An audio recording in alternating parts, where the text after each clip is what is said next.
These children are to the child guidance clinic.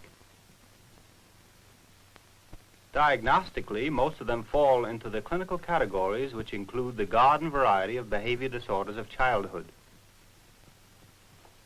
A small percentage, however, are suffering from more severe conditions.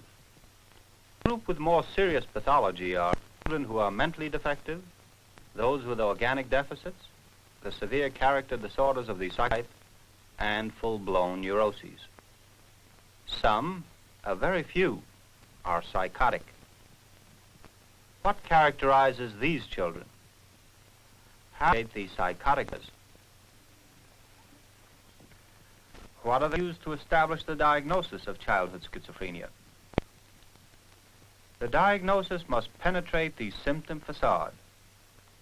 The diagnosis must not only sharply define a disease entity, but also differentiate it from conditions which resemble it and with which it might be confused. External manifestations may be the same, and yet the underlying disease may be different. On the other hand, outward appearances may differ, and yet the disease process may be the same. Diagnosis depends on teamwork. The basic clinical team in the child guidance clinic includes one or more psychiatrists, social workers, and psychologists. Let us observe the diagnostic process. We shall have an opportunity in this conference to review the diagnostic data that we've gathered on several children who we suspect are suffering from childhood psychosis. I say childhood psychosis because, as you know, recently many clinicians have been reluctant to use the term childhood schizophrenia. I think background in adult psychiatry makes it easy to understand why there's been a reluctance to make a diagnosis of schizophrenia in children. In the first place, the condition doesn't seem to resemble the pictures of schizophrenia presented by adults.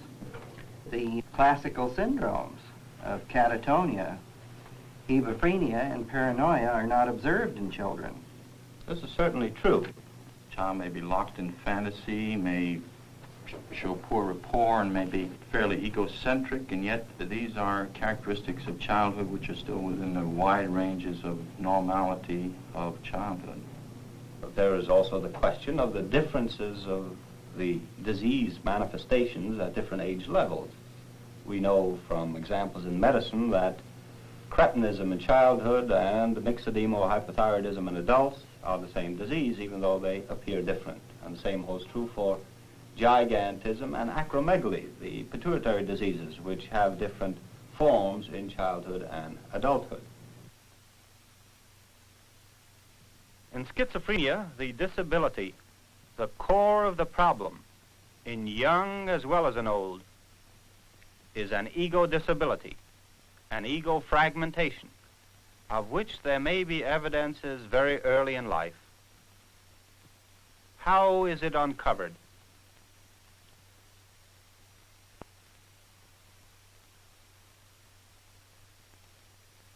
The clinical team discusses each case with respect to its history, including the presenting symptoms, the past history and developmental data, and the family history, the physical, neurological, and other medical laboratory data, the psychological test findings, and finally, the clinical observations. This diagnostic process may be likened to the passage of clinical data through a series of sieves which screen out the diseases other than childhood schizophrenia. The sieves are the history, the medical, neurological, and other medical laboratory data, the psychological findings, and the clinical observations. It might be said, parenthetically, that the histories we get are sometimes blurred, or significant details are withheld, as in the following case where a traumatic event occurred when the child's father became depressed, and this event was not reported until 1 year after the child was in treatment. He would take her by the hand and bring her to the little wet spot and point to it and tell her that it didn't belong there, and that she mustn't let on the floor, and he would drag her over to the potty and tell her, this is where you must urinate, this is where you must urinate. Then he would take her and sit her down on it and just tell her to sit there, and all the while she was sitting there, he would tell her, now next time sit on the potty. And what happened with just that potty? over and over. And the potty, well, once he just pushed her down so hard, the potty cracked. The seat of the potty cracked. How did she react? Sharon, she just started crying. She just cried. Following this incident, when the child was 18 months old, her speech, which had developed normally up to this point, regressed, and she became autistic, mute. Although the incident and the regression are related, we cannot conclude that this is a causal relationship.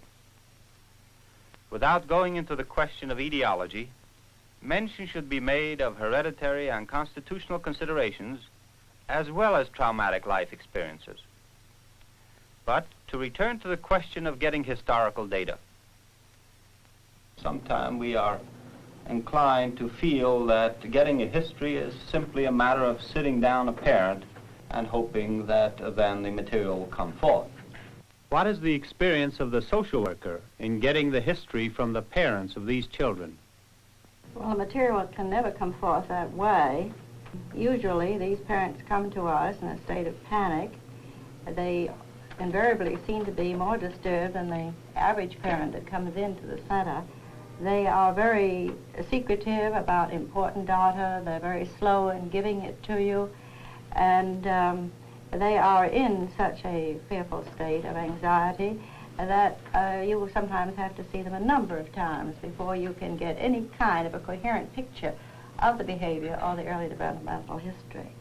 Well, don't you think that a characteristic and distinguishing feature of the childhood schizophrenic is the disturbance which you see at every level of growth and development in the child? Perhaps we should mention first the area of the intellect, of the unusual development or unevenness in development. So often the parents are impressed with the precocity of the child. Then we get histories of children who appear to be musical geniuses, unusual precocious development in the area of mathematics or in the area of art. And this preoccupation with music as well, you said? Music, classical music. Classical Scarlatti sonatas, yes. He used to sit and literally, for hours, he'd sit and shake and cry when we stopped playing. Liked to be read to a lot, and had a phenomenal memory.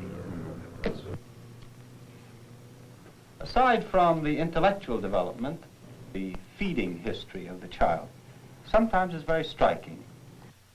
Feeding difficulties range from selective to complete refusal of food. The development of bizarre or rigid food fads is quite common. For example, I remember one case where the child had lamb chops and green peas and would eat nothing else for a year and a half. Toilet training may be exceedingly difficult.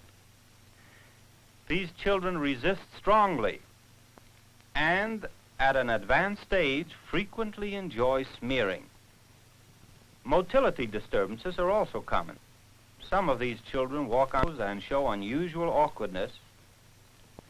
Also, they have a tendency to whirl. I think in these children we often see withdrawal from group situations. They don't adjust too well with children of their own age. They tend to play by themselves or with younger children. And then in the school situation, we see that they withdraw from competitive situations. That is, they either act up or stay by themselves, and that this is part of the withdrawal situation which we observe in the history. Did he have an appreciation for people? No, nothing at all. No concern. And of course, wherever there were children, he would run the other way. In fact, at that time that was about the time when he started having a very definitely negative attitude. If the other children came near him, he would cry and tell them to go away. we don't want them. Go out. He didn't want to play with other children. And I noticed that the other children his age were all playing together. And he did not want to play with any of the children. Was he afraid of them? Yes, he was really afraid of them.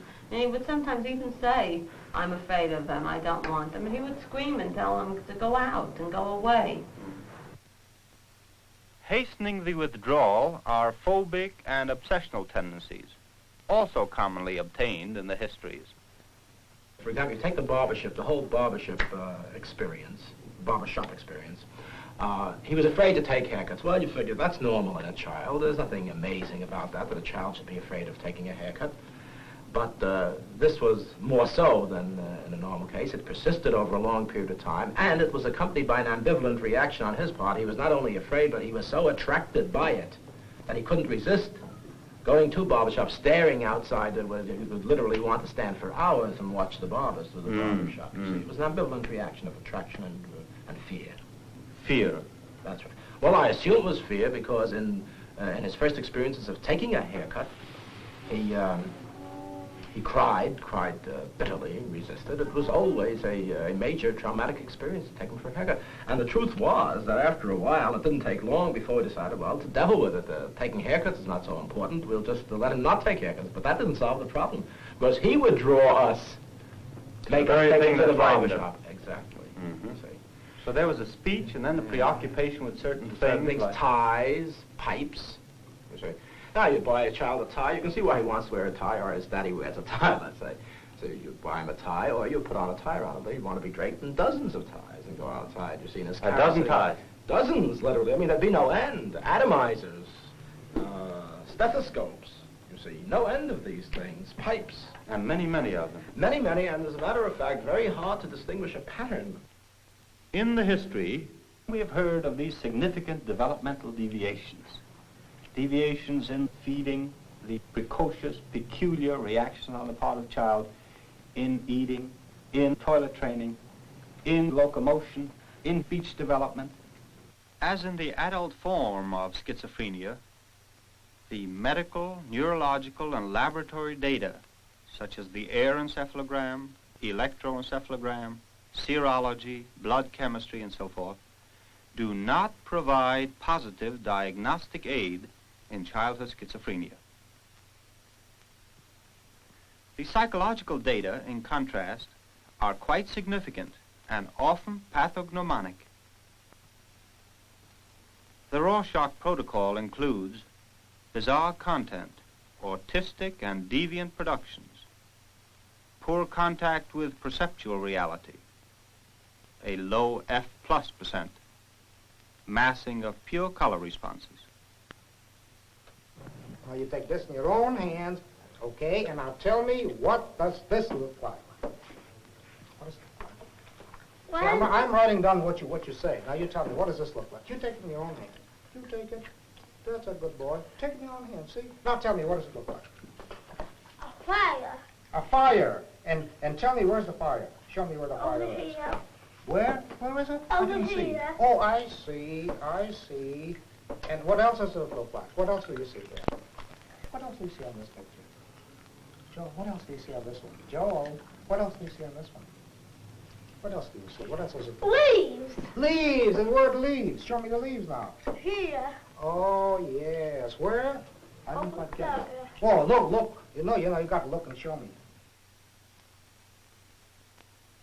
The drawings of the schizophrenic child are grotesque productions in which there are distortions, fragmentation, movement, loss of bodily boundaries, sexual preoccupation,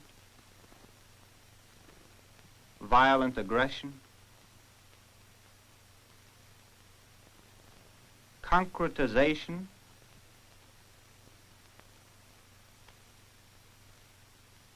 and perseveration. Clinically, we are impressed by speech disturbances. In autistic children, there may be speechlessness. That's good. That's good. Now she's doing it. That's fine. Are you singing? You remember that song? Good morning to you. Do you remember that song? Good morning to you. Do you remember that? We're all in our places. Remember that, Sharon? With the sun shining faces. Remember that? Sharon? And this is the way to start a new day. Do you remember that? That's a sweet girl. She's a sweet girl. She can say things.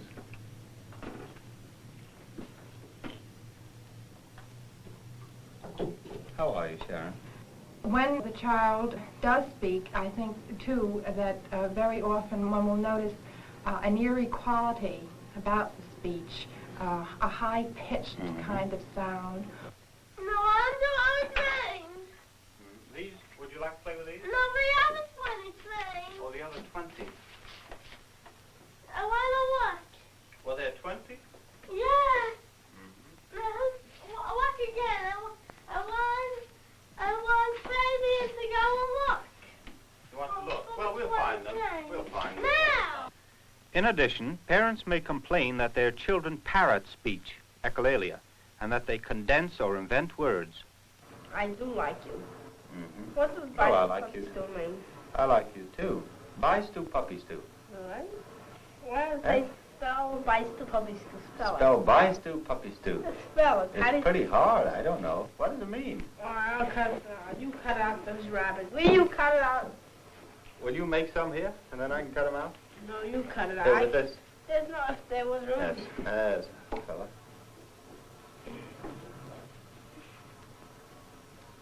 Where'd you get that buy stew, puppy stew? I don't know where I got it. Yes, I will. Cut these big ones out. Say buy stew, puppy stew. Buy stew, puppy stew. Buy stew, puppy stew. Now, what does that mean? You know what it means. I don't know. Where did you pick it up? Buy stew, puppy stew. Where did you pick it up? Buy stew, puppy stew. The neologism, buy stew, puppy stew, we learned later, was a condensation of words referring to biting and stool, or feces. This brings us really to the question of the use of language, not for the purpose of communication, but to play with, and as part of the withdrawal of these children. The clinician is also impressed with the way in which the schizophrenic child relates to him. Here, too, there are extremes. The autistic child who is oblivious of him, and at the opposite pole, the child who clings excessively. We have noticed here that these children tend to form a rather intense, clinging, possessive kind of relationship with one person. And it's noticeable that in situations where this one person is the parent, these children have terrific problems of sibling rivalry. I've been struck by how openly they use others erotically. They'll either stroke their skin or use some part of their clothes to arouse themselves, or much more openly masturbate in public than any other children would. One notes that the frustration tolerance is very short, and these children are known to have violent temper outbursts in which they cannot be comforted. Their relationships are so ambivalent. This incontinence, this weakness of the ego, which permits the breakthrough of the instincts, associated with the tremendous anxiety which characterizes these children. This tremendous anxiety is shown sometimes where the whole world is regarded as destructive and menacing, and where the child isn't able to find anything fixed to hold on to or to find reassurance in. How comparable this is to the world destruction fantasies that one sees in adult schizophrenics. But again, this is really the hallmark of the psychosis. The child withdraws and creates a world of his own. Yes, this in a way defines the condition that we are dealing with. that this child has made a world of his own, where he lives within his fantasies, his own delusions. That's another one. What is that? Another one. Another what? Cat. That's another cat. I see. Yes, that's another cat. Oh, that's pretty. That's pretty. How many cats do we have there now? 3. 3 cats. Show me. Here they are. Here's one, here's one, and here's one. Good, good. This is a cat. What did you say that one was? Paintbrush. That's a paintbrush. And we have 1, 2, 3 cats and 1 paintbrush. Would you like to draw another cat? Yes. Would you like to draw another cat? Cat. Oh. That's a 4th cat. How many? 4 cats. That's 4 cats. No, I've Let's got. see if we can get Joel here. Let's see, right here on this side. Let's see. Now let's get Joel here. Here's Joel. Joel, go ahead. Good. Here's Good. 2 legs. Good. 2 eyes. 2 legs, 2 eyes. Go ahead. A mouth. That's the mouth. A chin. And what's that? A finger. That's the finger. And here's the back. Here's the body. Right. And there's the body. That's very good. That's Joel. And now let's see if we can get Joel's mother right here. Let's see. We'll leave this one over here. And let's see if we can get Joel's mother. This was Joel over here. Here we have Joel. And now we're going to get Joel's mother right here. You want to draw that on that one? There's an empty page there. Let's see if we can use this one.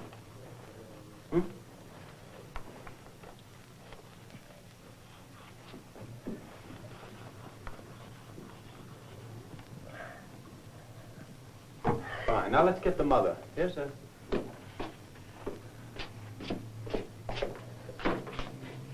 What color is that this? Purple, yes. And what is that you're making now? Face. That's the face, yeah. And then? Here's the eyes. That's the eyes. Here's the nose, and here is his face. And here's the body, and here are the shoes. And here's the shoe. Yes. And that's Yes, the end. Now show me the face again, Joel. Joel, show me the face. Here it is. Is that the face? Yes. Now where's the body? Right there, and here are the 2 legs. And those are the 2 what? Legs. I see. All right, fine. That's very good, Joel. That's very good. Our evidences of the existence of this private world are to be seen not only in the emotional responses, which may be inappropriate in the behavior of these children, but as Mr. Tolchin has spoken to us many times, how often these evidences come through in the psychological test material. Yes. The stickiness of the thought process, I think, is extremely important, and the generally poor awareness of reality. The child really is locked in these fantasies and often lives in a world of delusions, sometimes again comparable to what we see in adults. The paranoid trends, the ideas of being poisoned, the preoccupations with the body, the somatic delusions, the hypochondriasis, the ideas of internalized objects, which Melanie Klein has reported. All of these things we see in these children. A difference from the adults is that hallucinations, which are common in adult psychotics, are not as frequently observed or obtained in the children.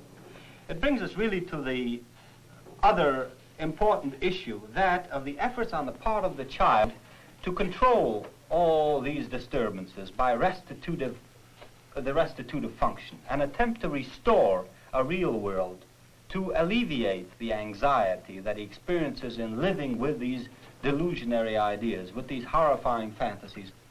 And in these restitutive efforts, one sees all of the massive phobic and obsessional trends which are so common in these children. Our tendency at times is perhaps to overlook the fact that these obsessional and phobic responses may appear to be neurotic. They are actually pseudo-neurotic. These children attempt to deal with this frightening world by setting up changes. Oftentimes, for example, they remove themselves from the world and would prefer to live in a prehistoric existence. I remember a child whom you all recall who was preoccupied mainly with dinosaurs. Yes, they show a peculiar relationship to animals, too, in some cases where we see children who, in compensation for the lack of relationship with other children, will fall in love with a horse or will talk to animals. We shouldn't, of course, lose sight of the fact that the existence of any one symptom, even of a set of symptoms, doesn't make the diagnosis of childhood schizophrenia. We need the totality of the picture. Also, these are not mild deviations. This is a severe condition. This is not an evanescent condition, one which is seen today and perhaps changes tomorrow. This is a chronic condition. But the clinical assessment is not complete unless the differential diagnosis is made as well. Psychoneurosis and psychopathy must be ruled out. Also, not infrequently, childhood schizophrenia is confused with organic reactions or with mental deficiency. And in the past, many schizophrenic children were mistakenly diagnosed and included in these last two clinical categories. Actually, making the differential is not a separate step in the diagnostic process. Diagnosis and differential diagnosis evolve simultaneously while passing the clinical data through the diagnostic sieves. In the case of organic reactions, diagnostic clues that bear the stamp of organicity include the following. There may be a history of germ and measles in the mother in the first trimester of the pregnancy. In the child, a history of birth trauma, meningitis, or encephalitis at an early age, or of epileptic seizures. Neurological signs may be observed. Or the serology may tell the story. There may be positive findings in the electroencephalogram. Compare a normal with an epileptic record. Or the air encephalogram may be positive.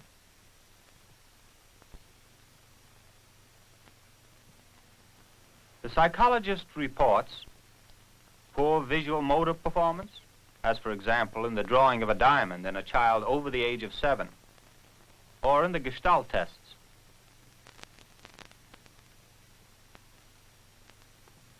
And the following typical Rorschach findings: perplexity in handling the cards, paucity of responses, W- or poor whole responses, shading responses, and perseveration. Impulsivity and hyperactivity are characteristic clinical findings. The differentiating diagnostic aids in mental deficiency include a history of retarded development in all areas, for example in speech, walking, toilet training, and so forth. All these may be obtained. There may be a history of retardation in other family members. In the physical examinations, microcephaly, hydrocephaly, and Mongolism are easily recognized. In mental deficiency, the drawings are primitive. For example, a Kopfmensch.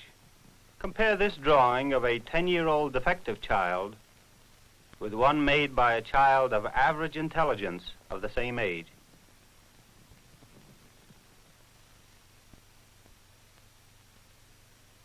Clinically, the fatuousness and emptiness of the child are striking.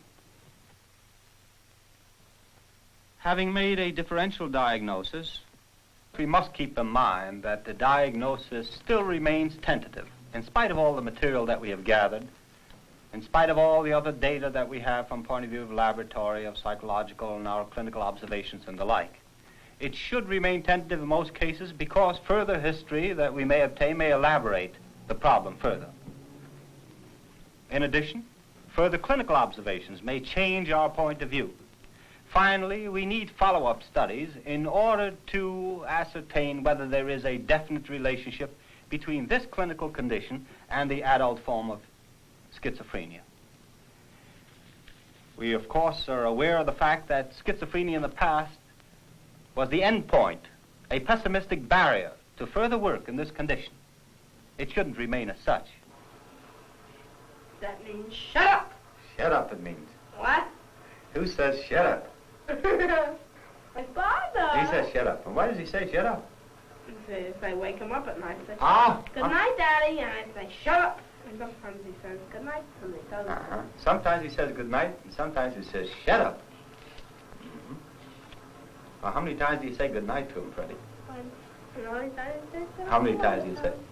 I don't know. Huh? Shut up, I said, shut up. What does vice mean? Vice,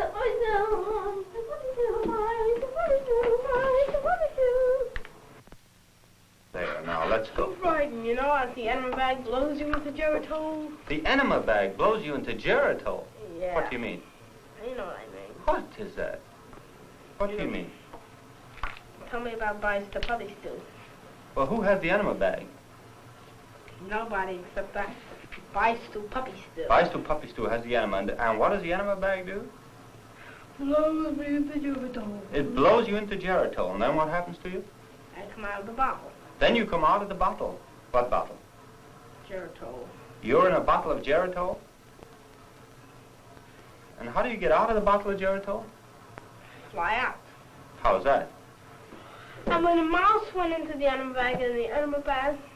A mouse went into the enema bag. And then where'd the mouse go? And Don just opened the enema bag. And then he came out of the enema bag. And where does the mouse go? Outside in the enema bag spills and it goes away and he sweats the mouse. I should think that the mouse goes into the enema bag. And then through the tube and... Where does it go? From the bone. Couldn't come out. Into what? I don't know. Well, where does the stuff go from the enema bag? The water. And where does the water go? That's in the tushy, the mice. Into the tushy. And why does the water go into the tushy? What for? I'm frightened of that. What are you frightened about? I want the door open. Yeah. Well, we were going to talk about those frights. What does bicycle puppies do mean? We were going to talk about all those frights. What does I'll take my strap and beat you so hard? We'll have to even it out anyway. Mm-hmm. I'll take my strap and I'll beat you so hard. Daddy says that. Mm-hmm. Why does he say that? So I wake him up at night. You wake him up at night. I did. I mean, say shut up. I call, good night, Daddy, and you say shut up. Shut up. All right, after I'll take my strap and beat you I'll take my strap and beat you up. I'll beat you so hard. Say I'll that. beat you so hard. Good night, Daddy. Shut up. I sing Bye to Puppies do. Pies do, puppies do. My daddy really doesn't say that. He doesn't really say that. As a matter of fact, I really think he doesn't know why you wake him up. If I got those frights about the enema bag. That's the thing. He doesn't know about frights in the enema bag, so he doesn't even know why you wake him up. He thinks, what does he think when you wake him up? I'd be bad. He says, that boy is just bad. And meanwhile, what's happening to Freddie? Nothing. Why? What is he feeling? I'm frightened about Oh, frightened! What is he frightened about? the enema bag. The enema bag! And whom does he want to help him? Mommy. And? His daddy, so he calls Daddy! What does he say? Good night. Shut up! I shouldn't. He shouldn't say it. Why not? Because I want him to help me. I want him to help me. And what do you want him to help you with? The enema bag. The enema bag. Well, we got to get to that enema bag, Freddie. After all, we got to help out with that. How? What's going to happen when we help out with that? It'll go away. Yes, how will it go away? How will it go away? It'll just go away. What'll happen to that fear? It'll go away. Mm-hmm. We'll talk to the enema bag and say, don't you frighten me. Don't you frighten me, we'll say that enema bag. And if I fill you up with water, you'll stop. I fill you with water, you'll stop. It's all filled up. And then when I don't have that fear of you, then in the middle of the night you won't bother me, and I won't have to call my father, and he won't have to say, shut up, because I won't be frightened of that. And if I wasn't, my daddy said, I'll come to you. Mm-hmm. Because if you weren't afraid, he'll say, I'd come to you. Sure he would. You know. If I was afraid, he'd say, I'll come to you still further. And if you were afraid, he would come to you. That's right. You know who loves you. My Pop. That's right. He loves this boy. The diagnosis of schizophrenia should open the door to the treatment of this dreadful condition in childhood. This severe disturbance in childhood which blights the growth and development of so many children that we see in our clinics today.